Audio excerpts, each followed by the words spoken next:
Hello everyone. In today's video I bring you an extraordinary and chilling story, which will take you on an intense journey between darkness and light. Let's meet Electra Sterling, a small-town bookstore manager who faced a near-death experience and received a divine message that transformed her life forever.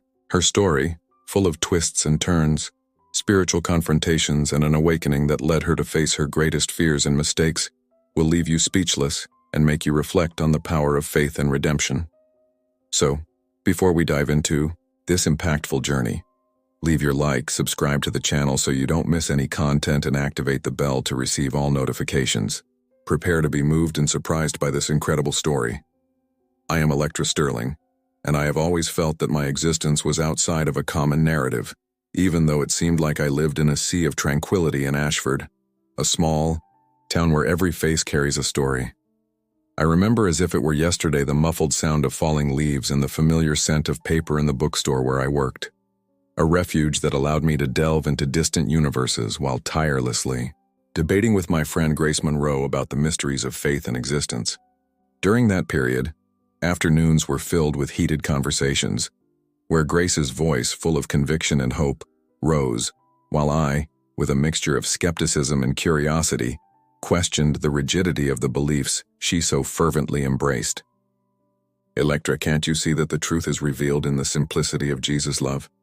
She insisted through smiles and suppressed tears, while I looked for answers between the lines of the books I handled.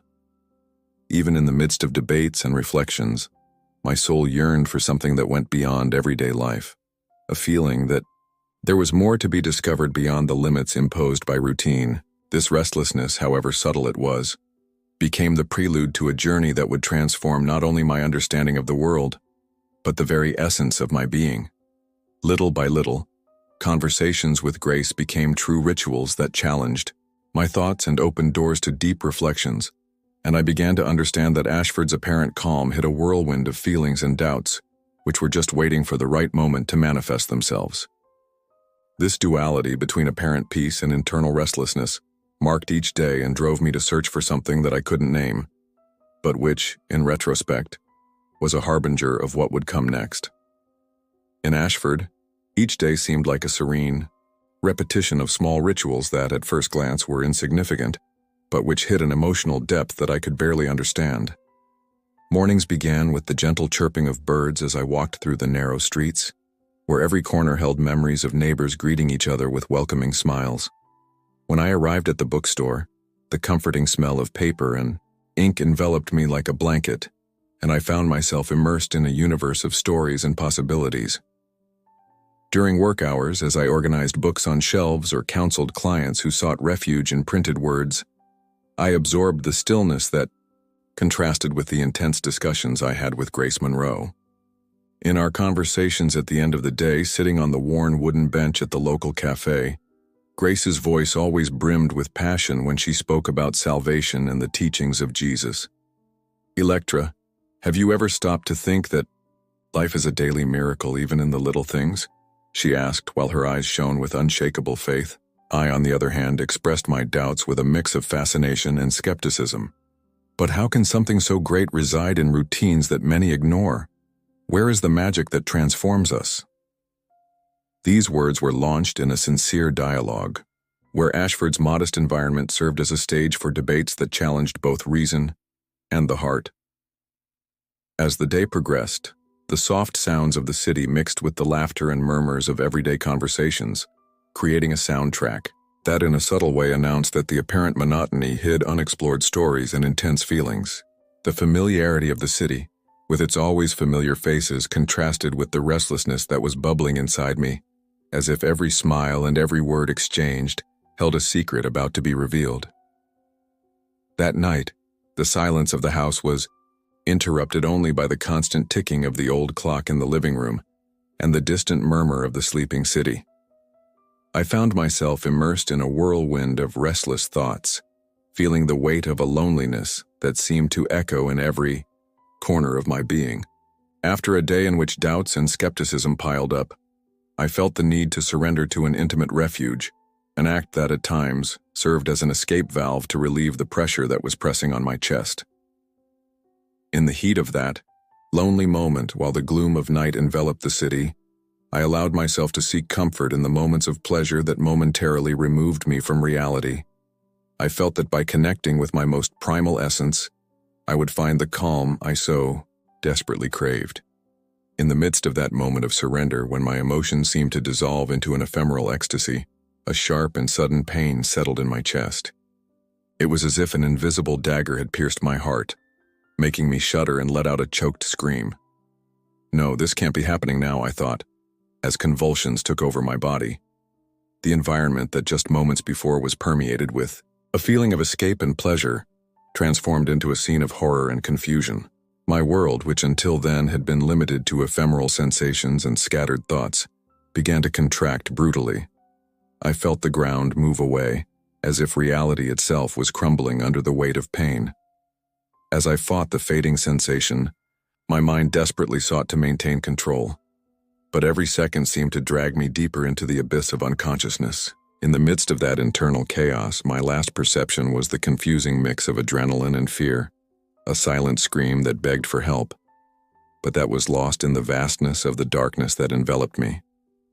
That night, which should have been just another escape for a moment of relief, turned into a watershed moment, heralding a change that I could never have imagined. My vision began to close in as the blow of pain intensified, and I felt the uneven beat of my heart echoing like a frantic drum in the silence of my existence. Each beat seemed to tear through my chest, and the anguish mixed with the overwhelming fear that everything was about to disappear. In an instant, the words escaped, and I whispered, almost in disbelief, "No, please don't leave." As the reality around me disintegrated, transforming the familiar surroundings into a jumble of shadows and indistinct murmurs. My body, once full of sensations, now became a tangle of disorientation, and I struggled to hold on to my consciousness, which, like sand between my fingers, was slipping away mercilessly. In the midst of this whirlwind, my mind tried to organize its thoughts, desperately searching for some sign that this pain was not a harbinger of the end. But time seemed to drag on, every second marking the imminence of an uncertain outcome. The sounds of the city, once so close and familiar, became distant, muffled by a layer of deadly silence. I felt an acute panic, almost as if my very existence was being questioned, and a last inner scream insisted on holding me back, on not letting the darkness consume me completely. As I fought the inevitable, my last awareness was a feeling of absolute emptiness, where mind and body were separating in a macabre dance of confusion and despair. In that instant, every thought seemed to dissolve, and the real world gave way to an indistinct fog of emotions and pain. The feeling was of floating, disconnected from everything I once knew, while life, so vibrant and full of debates and stories, faded away in a slow disappearance. As I found myself suspended between life and oblivion, an indescribable feeling came over me. Time seemed to have stopped, and each second stretched into an eternity of silence and restlessness. At first, the darkness that surrounded me was total, as if I were lost in a vacuum where neither light nor shadow existed. In the midst of this emptiness, a soft voice began to echo within me, not like spoken words, but like a whisper that invaded my soul, bringing a calm that I had never experienced before. "You still have time," he seemed to say, while slowly a faint light appeared on the horizon of my being, breaking through the gloom and illuminating every corner of my existence. The light, at first weak and wavering, grew in intensity, as if it wanted to lead me back to life. I felt its penetrating warmth, driving away the fears and doubts that haunted me. It was as if each ray of light was a delicate touch that caressed my thoughts, dismantling the confusion and pain that had just consumed me. In the midst of this transformation, my emotions became silent dialogues. Is this the time for rebirth? Am I ready to face my mistakes and embrace the truth? These questions echoed in my mind, mixing with the feeling of peace that enveloped me. As the light expanded, it seemed to draw images from my past, moments of joy, pain, and regret, as if a film was unfolding before my eyes. In one of these flashes, I heard the inner voice repeat, "This is your trial, but also your chance. The contrast between darkness and light was absolute. On one side, the cold absence that threatened to swallow me. On the other, the promise of redemption and a new beginning. I felt like I was floating, witnessing every detail of my life with a clarity I never imagined possible, as love and peace infiltrated every cell in my body. This experience, simultaneously frightening and comforting, revealed that there was a choice before me: to succumb to the darkness or to accept the gift of light that was offering itself, ready to transform not just my body but the essence of my soul. As the light enveloped me in its comforting presence, I felt something extraordinary unfold within me. It was as if, at that exact moment, all the forces of the universe were concentrated in a single voice, clear and deep, that whispered words that seemed to penetrate every layer of my being. "Electra, listen to me," the voice said with a softness that contrasted with the intensity of my fear. "You have been deceived by the shadows that you yourself have allowed to take hold." The clarity of that message was astonishing, and for a brief moment I felt as if time had condensed into a single breath, where life and death coexisted in harmony. Amidst the silence that followed, my words, almost imperceptibly, turned into an internal dialogue. What does this mean? Who is talking to me? The answer came in the form of a calm melody, which seemed to emerge from all directions, filling the void with an inexplicable certainty. "I am the voice of truth, love, and justice," the message continued, each word resonating like an ancient echo. The heat of the light intensified and the feeling of an invisible embrace enveloped me, pushing away the darkness that threatened to consume me. In a burst of courage, I spoke through the confusion. "I'm ready to see the truth, to face what I need to face." And as if my words had been the key to opening a hidden door, the voice responded with a firmer tone. "Then allow the light to reveal the mistakes of your past and the strength to turn them into redemption." Each syllable seemed engraved in my memory, and the environment around me transformed into a mystical landscape where the familiar and the unknown merged in a silent dance. The words were not just heard, but felt in every fiber of my being. And for a brief moment I understood that that message was not a punishment, but an offer of mercy and renewal. The voice continued to echo within me, stripping away the masks of my past and inviting me to face without fear the fragments that needed to be reconstructed. As the light still vibrant in my mind began to dissipate, I was sucked into a whirlwind of images that seemed to have been pulled directly from the deepest recesses of my past. In an instant, I found myself transported to my childhood, to those sweet and innocent moments, but also to moments of pain and regret that I would rather forget. Memories came in flashes, the carefree laughter, the silent tears of a young girl, struggling to understand the world. Each scene was accompanied by a palpable sense of judgment, as if each choice had registered and weighed on me. Amid this avalanche of images, shadowy figures began to materialize, their grotesque and threatening outlines denouncing the sins and small transgressions I had committed. A voice, firm but filled with sadness, echoed around me, causing every fiber of my being to tremble. "Electra, your every decision has shaped this path. See the moments when doubt dominated you, the moments when you rejected the light."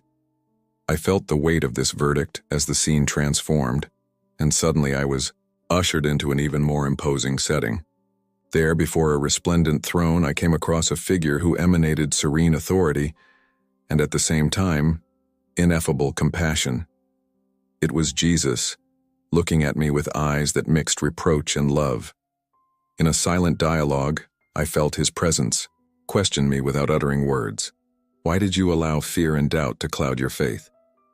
His voice, soft but unwavering, reverberated throughout my soul, and in the midst of that intimate confrontation, my own words were lost in tears.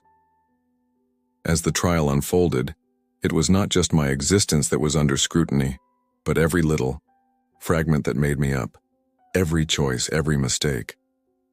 The environment seemed to pulse with an energy that stripped away the essence of who I was, forcing me to face the darkest corners of my being. Each image, each unspoken word, seemed to form a mosaic of regret and revelation, leaving me torn between the fear of punishment and the hope of redemption. As the whirlwind of visions dissipated, I felt my being pulled into a final confrontation, where the darkness seemed to drag me into an abyss of loneliness and damnation. There, amid shadows that cried out for justice, I heard the imposing voice of condemnation echoing in every corner of my being. "Electra, your mistakes have led you to this precipice," whispered the void, as sinister figures, in menacing silhouettes, approached, representing the sins that, ignored, became bridges to perdition. Amidst the chaos, a biting cold ran down my spine, and despair threatened to envelop me. I felt like I was being dragged into an abyss where regret would be useless, and every breath turned into a cry of anguish. That was when, from the heart of that whirlwind, an uncompromising and warm light broke through the darkness, as if destiny itself wanted to grant me one last chance. "Do not give in, Electra," said a firm but compassionate voice rising against the echoes of judgment. I, with a trembling voice and teary eyes, replied, "I'm ready to change, to accept who I need to be." At that moment, the light intensified, and, in a silent dialogue, the darkness began to recede, giving way to a scene where love and mercy became palpable. I felt my hands shaking as I reached a turning point where the shadows became less threatening, almost human figures, as if they wanted to tell me that the mistake could be forgiven. The voice, now softer but still firm, replied, "This is your chance for redemption, but you must choose the path of faith, abandon rejection, and recognize the small sins that have kept you from the light." In the midst of this inner battle, every cell of my being cried out for reconciliation and rebirth. The confrontation was not just external, but a duel between fear and hope, where my soul was forced to choose between giving in to the darkness or embracing the divine forgiveness that stretched out before me. Upon emerging from that whirlwind of darkness and light, I felt jolted back to reality, the early morning cold mixed with the sweat running down my face. I woke up in my living room, surrounded by the gloom of dawn, and for a moment I remained motionless, as if each accelerated beat of my heart reminded me of how thin the line is between life and death. "I'm alive," I murmured, my voice choked with emotion as the memory of that mystical confrontation pulsed through my mind. I stood up with difficulty, each movement filled with new determination, as if my body, once reluctant, was now accepting the transformation imposed by the experience. The early morning hours became a kind of rebirth. The air felt thicker, charged, with a silent promise of change. I walked to the window, where the soft light of the rising sun timidly penetrated, and I realized that that light was a living metaphor for the new chance I had been given. Over the next few days, the feeling of urgency to reconnect with something greater grew within me. With the unwavering support of Grace, who went to great lengths to welcome me, I immersed myself in studies, prayers, and long conversations with those who, like her, believed in redemption through faith. "Electra, this is the beginning of a new journey," said Grace as her eyes shone with the conviction of someone who has already walked this path. "Your every word resonated with me, shaping a new perspective on life and the little sins that once kept me from the light." I started attending a modest church where sermons turned into life lessons and each baptism was celebrated as a victory over the past. In each encounter, I felt that my soul found refuge and at the same time challenged me to confront the mistakes I had made.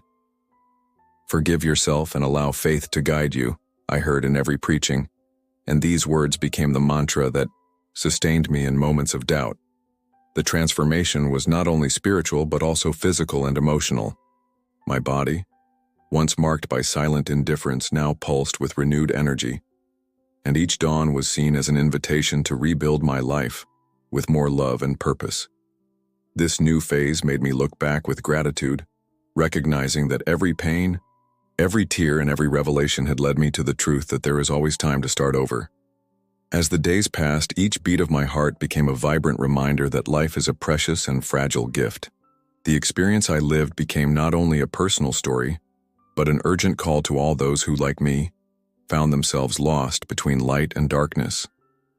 Aware of the fragility of existence and the need to rediscover oneself in faith, I decided that my testimony could not be kept to myself alone. I began to share my story with everyone who found themselves on the verge of choices that took them away from the true path of salvation. In meetings at the small church in Ashford, between tears and suppressed smiles, I said fervently, "Do not ignore the signs that life offers you. Each small sin can be the beginning of a dark path, but sincere repentance is the key that opens the door to a new beginning." My story became an appeal for each person to look in the mirror and find, even in the shadows, a spark of the light that once shone within me. During the sermons and the conversations after the services, my eyes met those of others who yearned for a change, and it was as if, in that moment, a current of hope crossed the room, connecting our hearts.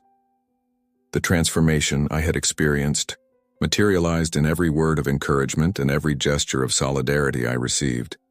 The message was clear. No matter how deep one has fallen, there is always the opportunity to rise up and rediscover the path of salvation, as long as one embraces faith sincerely and allows oneself to forgive past mistakes. Thus, with a heart full of gratitude and a soul vibrating with renewed conviction, I finished my story, making it clear that my story was just the first step of a greater calling, an invitation for each person to reconnect with divine truth and find, in faith, the strength to transform their lives. As my story ended, I remained there, immersed in a feeling of mission accomplished and unshakable renewal. With the transformation experienced and the awareness of the fragility and preciousness of life, I felt a fervor that overflowed in every word I spoke, as if the entire universe was conspiring to remind everyone that it was never too late to seek the truth. My story, full of memories, pain, and the redemptive light that saved me, served not only as a personal testimony, but as an urgent warning for everyone to open themselves to the possibility of change. Amid a collective embrace of faith and hope, with attentive faces and eyes full of emotion, I made it clear. Each choice, no matter how small it may seem, has the power to transform destinies. Life, with its nuances and challenges, revealed that, even in the darkest moments, a spark of light can emerge, ready to lead us to a path of redemption and love. So at the end of my story, with the conviction that forgiveness and faith are the true foundations of a fulfilling existence, I said goodbye with an emotional whisper. May my story be the echo of a call, so that each soul finds its way back to the light before it is too late. As the morning light slowly spread across the horizon, I felt overcome with a sense of completeness and serenity that I had never experienced before. There, at that exact moment, when the twilight of the shadows gave way to a new dawn, I understood that every pain, every tear, and every struggle had been an indispensable lesson for my rebirth. As I walked the silent streets of Ashford, the fresh air carried with it promises of new beginnings, and Grace's voice, ever present in my memory, echoed softly in my heart. Remember, Electra, that true light lies in those who allow themselves to be reborn. My conversations with those who found themselves on the brink of despair now took on a tone of renewed hope, where every look, every smile shared, was a reminder that redemption is possible even in the darkest paths. One quiet afternoon, sitting in a square filled with memories and familiar faces, I heard a child innocently ask, "What is faith, ma'am?" And with the tenderness of someone who has already walked a long path, I replied, "Faith is the certainty that even after the darkest night, the sun will always rise, illuminating our hearts." These words, simple and sincere, reflected the echo of a journey that had profoundly transformed me, revealing that forgiveness and renewal were not mere illusions, but tangible realities that manifested themselves with each new day. As I looked to the future, with eyes full of gratitude and a light spirit, I realized that my story didn't end there. She became a beacon for those who were still looking for a way out of the labyrinth of doubt and fear. And so, with a heart full of hope, I let the silence of the morning become the soundtrack of my new beginning, certain that the light of faith, once lit, will never go out. If you liked this beautiful spiritual testimony, leave a like, comment on your impressions, Subscribe to the channel and don't forget to activate the notification bell to watch each new video and help us spread this message to a greater number of people. Until next time.